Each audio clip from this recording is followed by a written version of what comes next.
আসসালামু আলাইকুম সবাইকে বিডিএক্স হোস্ট ওয়েবসাইটে স্বাগতম। আজকের এই ভিডিওতে আমি আপনাদেরকে দেখাবো কিভাবে আপনারা আপনাদের হোস্টিং আপগ্রেড বা ডাউনগ্রেড করবেন। তো মনে করুন আপনি একটা হোস্টিং প্যাকেজ ইউজ করতেছেন যেটার মধ্যে আপনার স্টোরেজ আছে 1 GB। তো আপনি চাচ্ছেন আপনার এখন 5 GB একটা স্টোরেজ লাগবে।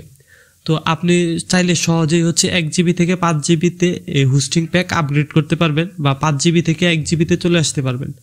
তো এটা কিভাবে করবেন? এর করার জন্য প্রথমে আমাদের ওয়েবসাইটে চলে আসা লাগবে, এরপর ক্লায়েন্ট এরিয়াতে চলে আসা লাগবে। এখান থেকে আপনারা আপনাদের জিমেল এবং পাসওয়ার্ড দিয়ে লগ ইন করতে হবে। তো আমি আমার জিমেল এবং পাসওয়ার্ড দিয়ে লগ ইন হয়ে নিচ্ছি। তো এখানে ভেরিফিকেশন চাচ্ছে, তো আমি ভেরিফিকেশনটা করে নিলাম।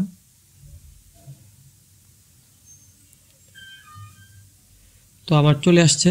তো এরপর আমি সার্ভিসে চলে আসব। তো এই যে এটা আমার অ্যাক্টিভ যে প্যাকেজটা, এই প্যাকেজটার মধ্যে যদি আমি যাই, তো এখানে দেখেন আমি বর্তমানে যে হোস্টিং প্যাকেজটা ইউজ করতেছি সেটা ওয়েব হোস্টিং বিডিএক্স লাইট। তো আমি চাচ্ছি বিডিএক্স লাইট প্যাকেজ থেকে, এখান থেকে যদি আপনাদেরকে দেখাই, তো আমি চাচ্ছি কি বিডিএক্স লাইট প্যাকেজ থেকে আমি বিডিএক্স প্রোতে যাব বা বিডিএক্স প্লাস টোরো এইগুলা প্যাকেজে যাব। তো আমি হোস্টিংটা আপগ্রেড করব আর কি।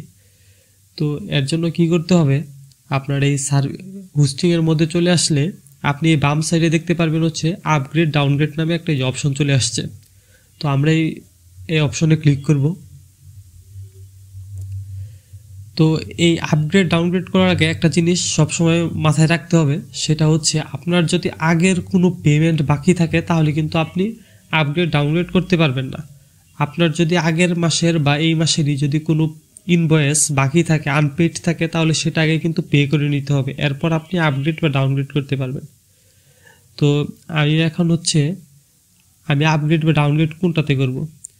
তো এই যে এটা বিডিএক্স প্রোতে করব কিনা, বা এই যে আরও নিচে যদি আসি তাহলে যে বিডিএক্স প্লাস প্যাকেজ, এই যে বিডিএক্স টুরবো প্যাকেজ, বিভিন্ন প্যাকেজ আমাকে শো করছে। তো আমি মনে করুন আমি এখন যাব বিডিএক্স টুরবো প্যাকেজে, ঠিক আছে। তো আমি এখানে চুজ প্রোডাক্টে এখানে ক্লিক করব। এখানে কি আপনি মাসিকও সিলেক্ট করতে নিতে পারবেন যে কত মাসের জন্য নেবেন। তাই মনে করেন 12 মাসের জন্য নিলাম একবারে। তো আমি এখান থেকে 12 মাস সিলেক্ট করে এই চুজ প্রোডাক্টে ক্লিক করব। তো চুজ প্রোডাক্টে ক্লিক করার পর এই যে এখানে আপনার চলে আসছে যে কত টাকা, 5089 টাকা বছরে, এটা আমার চলে আসছে। তো এখানে যদি আপনার কোনো প্রমোশন কোড থাকে বা প্রোমো কোড অফার কোড থাকে তো এখানে আপনারা ভ্যালিড করে নিতে পারবেন। তো আমি আর ভ্যালিড করলাম না। এরপর পেমেন্ট মেথডে আপনি কোন মাধ্যমে পেমেন্ট করবেন। এই যে এখানে বিকাশ আছে, কার্ড, ভিসা, মাস্টার কার্ড এগুলো আছে। তো আমি মনে করেন বিকাশে পেমেন্ট করব, তো আমি এই বিকাশটাই সিলেক্ট করলাম। এরপর ক্লিক টু কন্টিনিউতে ক্লিক করব।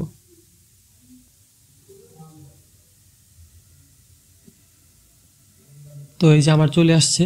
তো এখানে আমি যে মাধ্যমে পে করব, তোমরা আমি যদি বিকাশে পে করি তো বিকাশটা সিলেক্ট করব, বা নগদে পে করলে নগদ সিলেক্ট করব। এভাবে আপনি সিলেক্ট করার পর এখান থেকে আপনি পে করে দিবেন। তো পেমেন্ট করে দেওয়ার পর সাথে সাথে আপগ্রেড হয়ে যাবে। তবে সব কিছু একবারে সম্পূর্ণ হতে হয়তো 1-2 ঘন্টার মতো সময় লাগতে পারে। তো আপনি 1-2 ঘন্টা অপেক্ষা করবেন, এর মধ্যে আপগ্রেড সম্পূর্ণ হয়ে যাবে এবং আপনি আপনার হোস্টিং প্যাকেজটি এইভাবে আপগ্রেড বা ডাউনগ্রেড করবেন। তো আশা করি সবাই বুঝতে পারছেন কিভাবে করতে হয়। যদি কোনো সমস্যা হয় অবশ্যই আমাদেরকে কমেন্ট করে জানাবেন বা আমাদের সাপোর্টে যোগাযোগ করবেন। আমরা সবসময় আছি আপনাদের সাহায্য করার জন্য।